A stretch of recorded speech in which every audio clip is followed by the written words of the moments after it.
अस्सलाम वालेकुम। कैसे हैं आप लोग? दुआ करते हैं कि अल्लाह ताला हम सबको अपने हिफ्ज़-ओ-अमान में रखे, हर मुसीबत हर परेशानी से बचाए। तो जनाब आज हमारे किचन में बन रहा है बहुत मज़ेदार मीठा, जिसे सब लोग खाना पसंद करते हैं। कोई ऐसा शख्स होगा जिसको ये पसंद नहीं होगा। तो जनाब आज बन रही है हमारे यहाँ पर लब्बे शीरीं। जी हाँ, शादियों वाली, जो हम अक्सर शादी में जाकर खाते हैं। किसी की तो शादी का अब इंतज़ार मत कीजिए और अपने घर पर खुद बनाइए। तो बहुत आसान तरीके से बता रहे हैं, इंशाल्लाह रेसिपी आपको पसंद आएगी। तो दूध यहाँ पर ले लिया था मैंने 1.25 किलो के करीब। उसमें से कुछ दूध मैंने ठंडा निकाल दिया था ताकि उसमें हम अपना कस्टर्ड पाउडर ऐड कर सकें, और बाकी दूध मैंने बॉईल कर लिया था।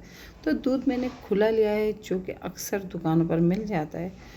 और कस्टर्ड पाउडर यहाँ पर मैंने वनीला का लिया है तकरीबन 4 टेबल स्पून। आप डालकर देख लीजिएगा, अगर आपको पतला लगता है और कम लगता है तो और ऐड कर दीजिएगा, लेकिन 4 टेबल स्पून इसके लिए ठीक है, क्योंकि हमें कस्टर्ड को गाढ़ी नहीं करना है, थोड़ा सा पतली फॉर्म में रखना है, ताकि ये जब सारी इसमें चीज़ें डलेंगी तो फिर तब भी गाढ़ी हो जाएगा ठंडा होकर। तो यहाँ पर देखें हमारे कस्टर्ड गाढ़ी हो गया था जितना हमें रखना था, और उसके बाद इसको हमने ठंडा होने के लिए रख दिया। तो यहाँ मैंने फ्रीज़र में रख दिया था इसको चंद मिनटों के लिए, और फिर वहाँ पर जब ये ठंडा हो गया तो क्रीम हमने वो भी ठंडी ही लिए, तो वो क्रीम हमने इसमें शामिल कर दी। तो क्रीम ऐड करें और फिर इसे अच्छी तरह से मिक्स कर लें। तो यहाँ पर मैंने तकरीबन आधे से थोड़ी सी ज़्यादा क्रीम थी, तो मैंने पैकेट यूज़ किया था, वो मैंने इसमें शामिल कर दिया था। आप कोई सी भी क्रीम ले सकते हैं जो आपको पसंद हो। और इसके अलावा मैंने कलर वाली सिवैयाँ ली थी, तो इसको मैंने बॉईल कर लिया था सिंपल तरीके से, पानी डाल के गर्म किया और उसमें बॉईल किया। और बॉईल करने के बाद मैंने इसे ठंडे पानी से निथार लिया, ताकि इसमें एक चिपचिपाहट होती है जब ये बॉईल होती है, ताकि वो चिपचिपाहट हमारे कस्टर्ड में नहीं आए।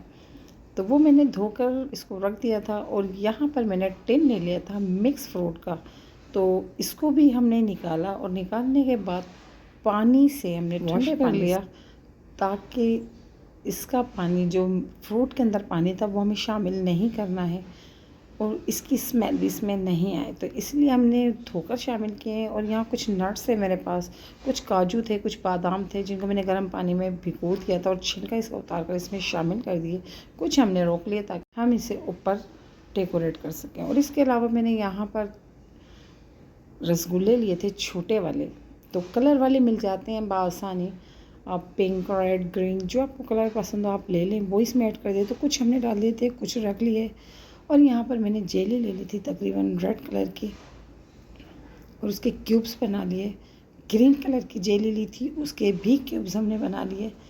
तो दोनों चीज़ों को हमने बनाकर रख लिया था, ताकि हम इसे ऊपर से डेकोरेट करें। तो हमें जेली पहले नहीं डालनी, क्योंकि अक्सर कलर छोड़ देती है जेली, और उससे फिर कस्टर्ड का कलर ख़राब हो जाता है। तो जब आप इसको सर्व करें उसी वक्त ऊपर जेली डालें और फिर आप इसे सर्व करें, तो इंशाल्लाह आपकी जेली का कलर भी नहीं निकलेगा और आपका कस्टर्ड भी बहुत अच्छा रहेगा।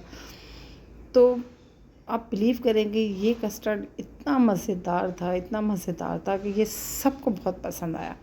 और जनाब ये चीज़ें इसमें इतनी अच्छी अच्छी डली हुई हैं, तो सब शौक़ से ही खाएंगे। तो ज़रूर बनाइएगा और ट्राई कीजिएगा, आपकी फैमिली को भी ये रेसिपी ज़रूर पसंद आएगी। बहुत आसान तरीके से है, बहुत सिंपल तरीके से है।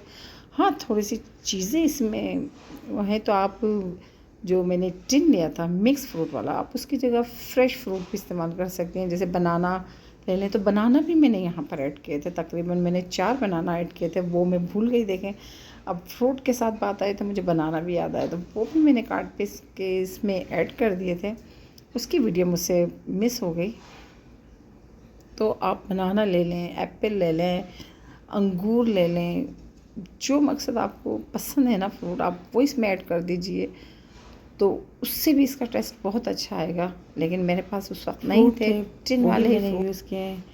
तो रेसिपी अगर अच्छी लगी है तो लाइक कीजिएगा, शेयर कीजिएगा और सब्सक्राइब तो ज़रूर कर दीजिएगा, और बेल आइकन को भी ज़रूर दबाइएगा, और अपनी दुआओं में हमें याद रखिएगा। तो इंशाल्लाह मिलते हैं नेक्स्ट वीडियो में। अल्लाह हाफिज़।